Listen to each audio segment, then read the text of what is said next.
আমরা আছি এখন আশ্রম পাড়ায়। গতকালকে 20/9/2024 এই কুকুরটার আমি একটা ভিডিও দিই যে এর পেটে বাচ্চা ছিল। তো দিন 10 আগে ওকে গাড়ি, এক টেম্পো গাড়ি, মানে মাতাল ড্রাইভার, ওর কোমরের পায়ের উপর দিক দিয়ে, কোমর ঠিক না, পায়ের উপর দিক দিয়ে পাটা ফোলা আছে, ওর নিয়ে যায়। তো পেটে বাচ্চা ছিল, বাচ্চাগুলো সব মরে গেছে। একটা বাচ্চা বের হয়েছে একাই। বাকি প্রয়োজনীয় ট্রিটমেন্টও চলছে। ট্রিটমেন্ট করছে জ্যোতি, দীপঙ্কর, এবার অনুভব, পুকাই সরকার, রাহুল শাহ আর দীপনাগ। ওর ট্রিটমেন্ট চলছে বাচ্চাটার। মা কুকুর, এই যে দীপনাগ।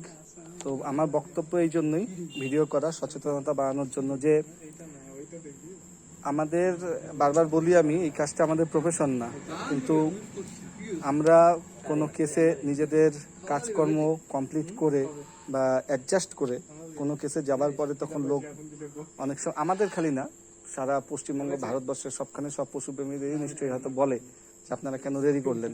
তো যেই চার্জটা আমাদের উপর করে, সেই চার্জটা যে গাড়ি দিয়ে অ্যাক্সিডেন্ট করে সেই সমস্ত মাতাল ড্রাইভাররা, তাদেরকে কেউ কিছু বলে না, বা বলার সাহস পায় না, বা বলার প্রয়োজন মনে করে না, বা বলার এনার্জি বোধ করে না, বা তাদেরকে বলবে সেই আবার পরিশ্রম হবে বলতে, সেই জন্য হয়তো বলে না। এবং তাই বিড়াল যেরকম নরম মাটিতে গর্ত করতে ভালোবাসে, সেই রকম আমাদের ভালোবাসার উপর নরম পেয়ে সেই সমস্ত মানুষ হয়তো আমাদেরকে চার্জ করতে ভালোবাসে। এটাই বলার ছিল। গাড়িটা সাবধানে চালাবেন, এবং যারা জোরে গাড়ি চালায় তারা যে কোনো জায়গাতেই জোরে গাড়ি চালায়। আপনাদের পাড়ার ভিতর দিয়ে যদি এরকম করে জোরে বাইক চালিয়ে যায়, আচ্ছা যাই হোক, এরকম করে পাড়ার মধ্যেও যদি দেখেন বা এমনি রাস্তায় দেখেন জোরে চালাতে, তার প্রতিবাদ করুন। আমাদের পাশে থাকুন। লাভ অ্যানিমেলস ফালাকাটা। বাইকের নাম্বারটা ছিল যদি দেখ, এখানে রাহুল, সৌরিক,